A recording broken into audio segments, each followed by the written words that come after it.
Terima kasih Ibu Maul. Assalamualaikum warahmatullahi wabarakatuh.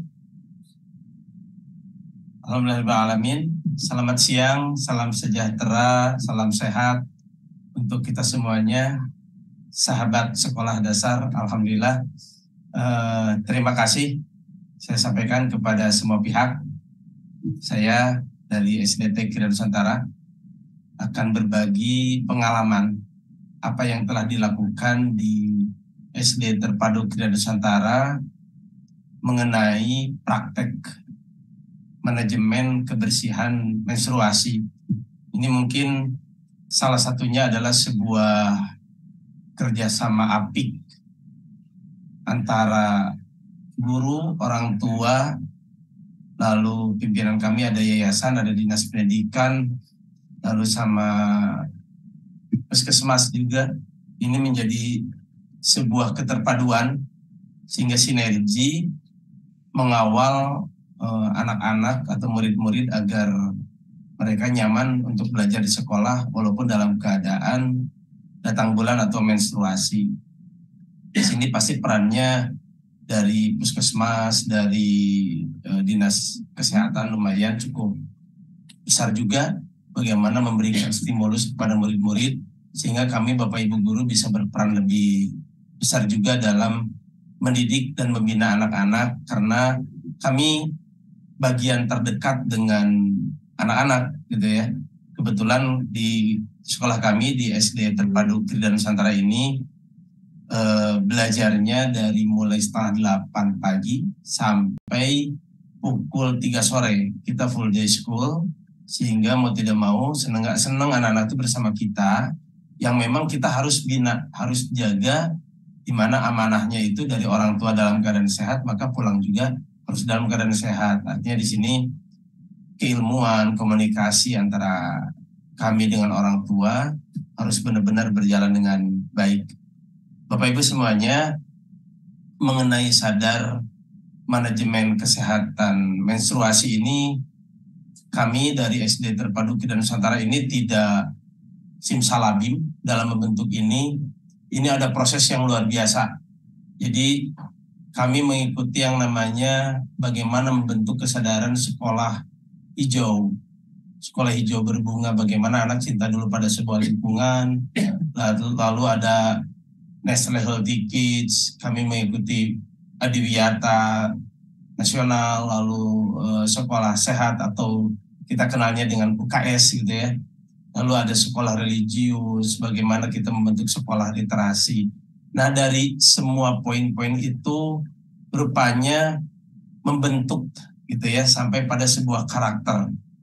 Karena dipadukan semuanya sehingga ketika kita harus mengawal anak-anak, khususnya anak-anak perempuan yang tadi disebutkan usia 3 tahun usia kelas 3, mohon maaf, artinya rata-rata 9 tahun itu sudah ada yang menstruasi, dan itu real pernah terjadi di sekolah kami, yang mana awal-awalnya itu hal yang sangat mengagetkan, bahkan agak sedikit tabu, tapi itulah kenyataannya bahwa anak di usia 9 tahun atau kelas 3, lalu di kelas 4 yang usianya 10 tahun atau mungkin 11 tahun, memang itu kenyataannya mereka sudah kodratnya sebagai wanita harus menjalani memang menstruasi.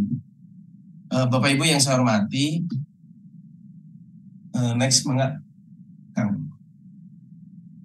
next. Oke.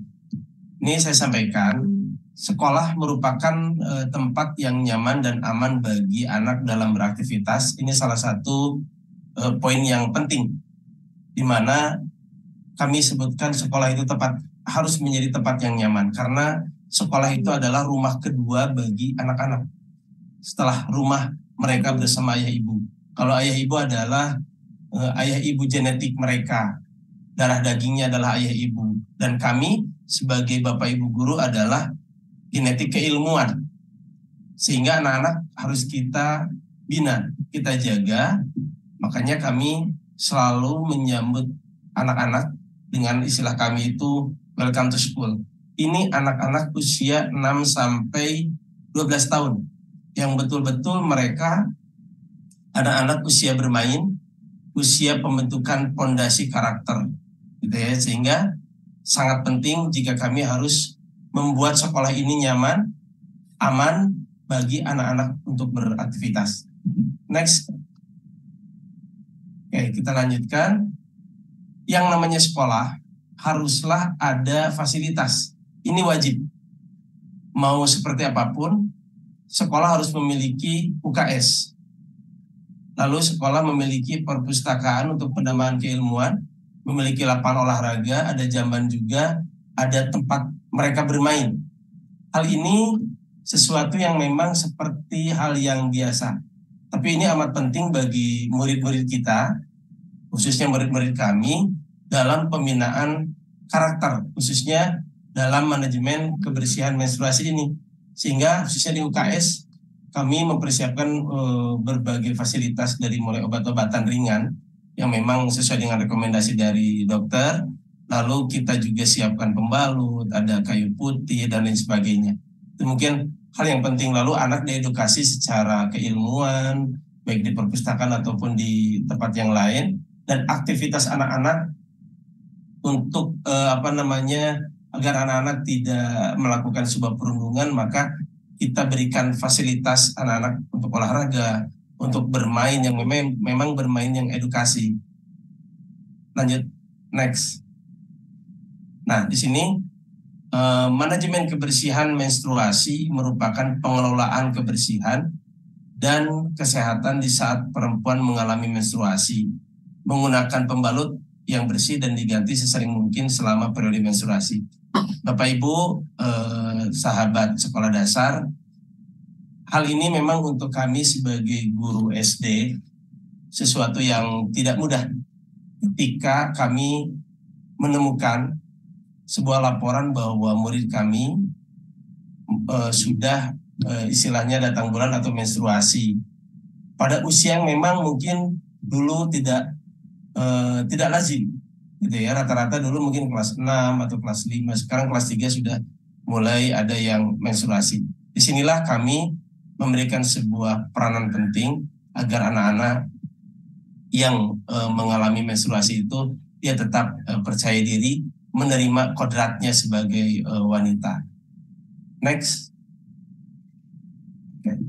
Nah ini sahabat sekolah dasar, kami mengetahui bahwa anak-anak yang diamanahkan oleh orang tua murid kepada kami itu benar-benar anak kami juga, anak didik kami juga, yang dimana kita tahu lebih dari 90% anak perempuan khususnya percaya kepada orang tua dan guru sebagai sumber informasi.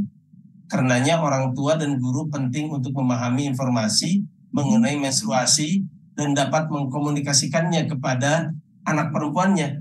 Hal ini untuk mengurangi kecemasan dan menyiapkan mental menghadapi menstruasi dengan baik. Ini real banget di sekolah kami, Bapak Ibu, bahwa anak-anak alhamdulillah ini sangat dekat dengan Bapak Ibu guru, khususnya dengan ibu-ibu guru.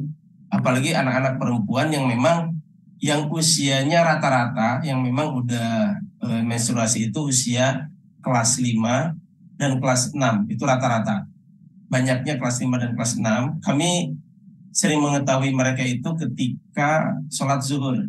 Ketika sholat zuhur, ketahuan. Kenapa nggak sholat? Oh, rupanya sedang datang bulan, gitu, lagi menstruasi. Di sanalah kami memulai pendekatan kepada mereka bahwa apa yang harus dilakukan bagi anak-anak yang sedang mengalami menstruasi.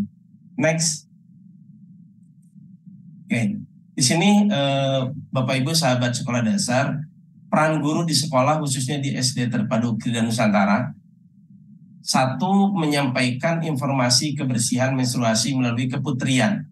Di sini alhamdulillah kami secara rutin ada pendidikan karakter. Hari Senin kita ada upacara, tidak hanya sekedar upacara, tapi kami pun membina anak-anak mengenai semangat belajar, mengenai menghindarkan diri dari pembulian atau perundungan, dan khususnya tadi bagaimana anak-anak menjaga kebersihan menstruasi Lalu pembinaan karakter hari Rabu pagi. Setiap hari Rabu pagi kita bina anak-anak secara umum, dan secara khusus setiap hari Jumat ada pembelajaran pendidikan kewanitaan, istilah umumnya yaitu keputrian. Di antaranya adalah bagaimana Bapak Ibu guru atau Ibu-ibu guru mendidik anak-anak, memperkenalkan bagaimana tentang menstruasi, lalu menjaganya dan membersihkannya, itu yang paling utama. Itu Bapak Ibu. Lalu selain ada kegiatan keputrian, pembinaan karakter, kita pun menekankan setiap hari Sabtu ada kegiatan olahraga. Itu salah satunya untuk menjaga kesehatan murid-murid kami khususnya yang sedang mengalami menstruasi. Dan selanjutnya untuk informasi kita siapkan mading. Sana ada mading sekolah. Alhamdulillah mading sekolah ini setidaknya untuk menambah pengetahuan anak-anak, lalu informasi dari Bapak Ibu guru di kelas dengan pembelajaran, baik itu pembelajaran tema, lalu pembelajaran dari olahraga, dan pembelajaran agama. Ini amat penting karena khususnya di kelas 4, yang saya ketahui di kelas 4 itu ada pembelajaran khusus tentang menstruasi, tentang kewanitaan. Lalu di pelajaran olahraga juga ada materi tentang reproduksi. Ini sangat penting. Dan di sini untuk hal ini bukan hanya diketahui oleh siswa perempuan saja, tapi anak laki-laki pun wajib mengetahui tentang apa yang terjadi di setiap perempuan. Lalu yang kedua, memberikan support bagi anak perempuan yang menarke, yaitu perempuan yang baru pertama kali menstruasi. Ini tidak mudah Bapak Ibu, sahabat sekolah dasar, ketika seorang wanita pertama kali menstruasi dengan tanpa mengetahui gejalanya, lalu terjadi di sekolah. Disinilah kami sebagai Bapak Ibu guru punya kewajiban untuk menjaga mental mereka, untuk mensupport agar mereka tidak merasa rendah diri, itu yang paling utama.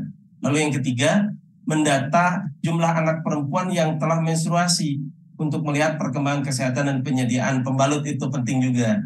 Ya, jadi cara mendata kami yaitu bertanya kepada orang tua. Kebetulan setiap wali kelas ada grup kelasnya masing-masing, atau secara japri kepada orang tua melihat dari sebuah kasus sebelumnya. Jadi didata, lalu kita cek juga perkembangan kesehatannya. Karena yang saya tahu informasinya bahwa setiap perempuan ketika menjelang menstruasi akan ada kondisi tubuh yang kurang bagus, sehingga itu dikhawatirkan mempengaruhi pembelajaran di sekolah. Dan khususnya untuk penyediaan pembalut di sekolah. Insya Allah kami secara rutin menyediakan pembalut di sekolah yang disimpan di ruang UKS, di ruang guru juga. Ini salah satunya adalah untuk memfasilitasi anak-anak perempuan yang mengalami menstruasi. Next, lanjut. Baik, ini Bapak Ibu sahabat sekolah dasar, salah satu upaya kami. Ini ada kegiatan keputrian yang dilakukan setiap hari Jumat dikala bapak-bapak atau anak-anak laki-laki, murid-murid laki-laki sedang sholat Jumat, maka di sini Bapak Ibu guru secara terjadwal mendidik anak-anak perempuan, siswa perempuan untuk mengetahui tentang kewanitaan, khususnya manajemen kesehatan kebersihan menstruasi. Ini alhamdulillah sudah berjalan semenjak berdirinya SD Terpadu Krida Nusantara ini. Jadi bukan sebuah kegiatan yang dadakan, tapi sudah terus dilakukan sehingga murid-murid kami bisa memahami, mengetahui secara keilmuan tentang menstruasi. Lalu ini juga salah satunya media informasi yang secara rutin dilakukan oleh anak-anak wartawan cilik. Kebetulan anak-anak wartawan cilik ini banyak diisi oleh anak-anak wanita juga, anak-anak perempuan. Yang alhamdulillah mereka berkreasi untuk menginformasikan masalah kebersihan lingkungan, kebersihan menstruasi, gitu ya. Lalu tentang keilmuan-keilmuan lainnya. Next.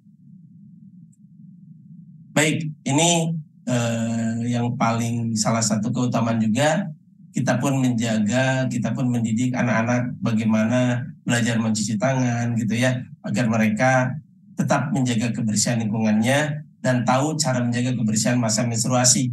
Ini mungkin sudah umum, bagaimana anak-anak belajar cuci bersih pembalut yang sudah dipakai dan masukkan ke dalam kantong plastik. Alhamdulillah di sekolah kami diikhtiarkan untuk menjaga kebersihan sehingga pembalut yang kotor oleh anak-anak dibersihkan dan dibuang ke tempat sampah yang ada di toilet, lalu membuang sampah sesuai dengan tempatnya. Dan di sini apabila menggunakan pembalut cuci ulang gitu ya, anak-anak memiliki kedisiplinan, lalu pembalut sebaiknya diganti 4-5 jam sekali. Walaupun di sini anak-anak ada yang tidak lapor gitu ya, tapi kami selalu memberikan sebuah himbauan kepada anak-anak yang mungkin dalam keadaan menstruasi agar melaporkan kepada wali kelas. Lalu kami menyarankan kepada anak-anak agar mandi 2 kali sehari untuk menjaga kesehatan tubuhnya. Lalu selalu mencuci tangan sesuai dengan aturan. Next. Oke, ini Bapak Ibu salah satu upaya kami juga. Di sini begitu antusiasnya anak-anak dalam beraktivitas. Di sini mading tersebar di SD Terpadu Kidul Nusantara, tidak hanya satu titik, di beberapa titik mading-mading agar anak-anak kemanapun mereka bergerak, di sana ada informasi yang akan mereka ketahui. Lalu kami pun kerjasama dengan puskesmas, dengan rumah sakit untuk menambah wawasan secara medis kepada murid-murid kami. Ini alhamdulillah salah satunya dari rumah sakit terdekat di daerah Cibiru, Kota Bandung. Lalu di sini begitu riuhnya anak-anak, begitu bahagianya anak-anak ketika mengetahui tentang nilai-nilai kesehatan, khususnya di sini tentang menstruasi. Di sini anak-anak kecil yang mungkin kadang-kadang mereka masih tersenyum, tertawa begitu mendengarkan tentang menstruasi. Tapi kami terus edukasi mereka dan mereka agar menyikapi secara serius bahwa inilah menstruasi yang memang menjadi kodratnya anak-anak perempuan. Lanjut, atau next. Nah, ini Bapak Ibu sahabat sekolah, edukasi manajemen kebersihan menstruasi secara umum di SD Terpadu Kidul Nusantara. Ini yang pertama, kami tadi menyampaikan materi kebersihan menstruasi yang dilakukan oleh ibu-ibu guru secara khusus. Lalu menyediakan jamban yang ramah anak, dipisahkan laki-laki dan perempuan, menyediakan pembalut di ruang UKS di jamban perempuan, di kelas di kotak P3K, lalu menyiapkan, ini untuk pembalut, alhamdulillah tadi disampaikan oleh Pak Cip, kami pembalutnya disiapkan secara gratis untuk anak-anak. Selanjutnya menyiapkan obat pereda sakit dan kayu putih. Lalu sekolah menyiapkan rok cadangan bagi anak-anak yang mungkin kadang-kadang ada yang suka tembus, sehingga kami harus mengganti rok siswi yang memang menstruasi, apalagi yang pertama atau yang mungkin dia lupa nggak pakai pembalut. Lalu koordinasi dengan guru lain serta teman sekelasnya untuk memberikan rasa nyaman saat belajar. Guru lain itu kan di sini wali kelas menginformasikan pada guru bidang studi, kepada guru lainnya bahwa siswa tersebut sedang mengalami menstruasi, sehingga bisa difahami oleh guru bidang studi, bisa difahami oleh teman-teman lainnya. Guru di sini alhamdulillah di sekolah kami memberikan izin khusus belajar di rumah kepada siswi yang terasa sakit ketika menstruasi dengan memberikan tugas gitu ya, sehingga kami khawatir kalau dipaksakan dalam keadaan sakit akan merasa tidak nyaman dan bahkan akan mengakibatkan sakit. Lalu yang ke-8, mengedukasi siswa laki-laki agar bersikap baik terhadap siswa perempuan yang sedang menstruasi. Ini penting, terkadang anak laki-laki apalagi siswa sekolah dasar, ini kedewasaannya masih di bawah anak-anak perempuan. Maka itu kami secara step by step, secara simultan juga memberikan pemahaman kepada anak laki-laki bahwa perempuan yang sudah menstruasi itu kalau dalam Islam itu sudah masa balik, artinya sudah punya kewajiban. Di sini anak laki-laki harus menjaganya gitu ya, dengan cara memberikan kenyamanan kepada mereka. Next. Selanjutnya di sini ada tidak mulus-mulus gitu ya yang kami lakukan di SD Terpadu Kidul Nusantara.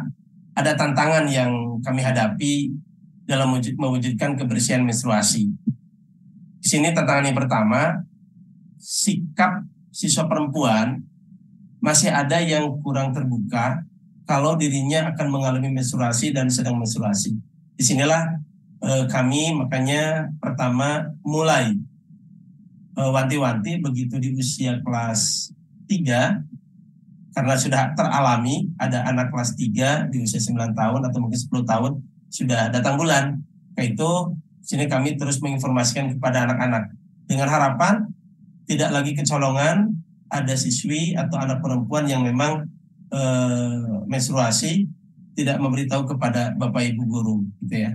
Lalu yang kedua, hal ini akan mengakibatkan rasa minder dan kurang percaya diri, pastinya akan berpengaruh pada pola belajar di sekolah, dan itu mungkin dikhawatirkan akan menurunkan prestasi di sekolah juga. Lalu anak perempuan yang menstruasi ada kekhawatiran mendapatkan perundungan dari temannya. Next. Oke. Di sini kami memberikan solusi di SD Terpadu Kidul Nusantara, memiliki solusi dalam menghadapi tantangan tadi. Yang pertama, tadi disebutkan melalui kegiatan keputrian, yaitu menjelaskan bahwa menstruasi adalah fitrahnya seorang wanita. Lalu yang kedua, mengapresiasi. Nah ini yang penting. Terkadang lupa bahwa kita tahu bahwa itu kodrat, itu fitrah bagi seorang perempuan. Nah kita harus memberikan sebuah apresiasi kepada siswi perempuan yang mengalami menstruasi pertama atau menarke, dengan mengatakan kalian selamat bahwa anak perempuan yang menarget tadi, kalian sebagai seorang wanita yang memiliki tubuh yang normal. Gitu. Jadi memberikan sebuah apresiasi baik dari guru ataupun dari teman-temannya. Sehingga dia merasa bangga, oh saya tuh wanita gitu ya. Salah satu buktinya adalah wanita itu akan mengalami menstruasi. Itu yang kami lakukan. Lalu yang ketiga, mengajarkan sikap tanggung jawab, bahwa seorang wanita yang telah menstruasi harus menjaga kesuciannya dan melaksanakan kewajiban tuntunan agama. Sini Bapak Ibu sahabat sekolah dasar, kenapa kami menyampaikan sikap tanggung jawab? Karena kalau sudah menstruasi secara norma agama gitu ya, norma agama kalau di dalam agama Islam itu sudah ada kewajiban harus menjalankan tuntunan ibadah seperti sholat, puasa, kalau di hajinya tawaf gitu ya. Ini penting, jangan sampai mereka meninggalkan. Lalu seorang wanita yang telah menstruasi harus menjaga kesuciannya. Apa? Kehormatan dirinya. Artinya ketika sudah menstruasi bahwa dia sudah dewasa, maka keilmuannya harus segera ditambah dan menjaga dirinya agar lebih baik. Next. Baik, Bapak Ibu sahabat sekolah dasar, ini mungkin sebuah pesan dari saya bahwa menstruasi merupakan fitrahnya seorang wanita yang diberikan oleh Tuhan Yang Maha Esa, Allah Subhanahu wa taala, dan menjadi bagian dari berlakunya tanggung jawab seorang hamba. Maka mulailah dengan selalu menjaga kebersihan dan kesucian diri. Baik, itu mungkin yang dapat saya sampaikan. Saya kembalikan kepada Ibu Maul. Terima kasih. Baik, terima kasih Bapak Asep atas sharingnya. Jadi tadi dari sharing Bapak Asep, terjadi pada anak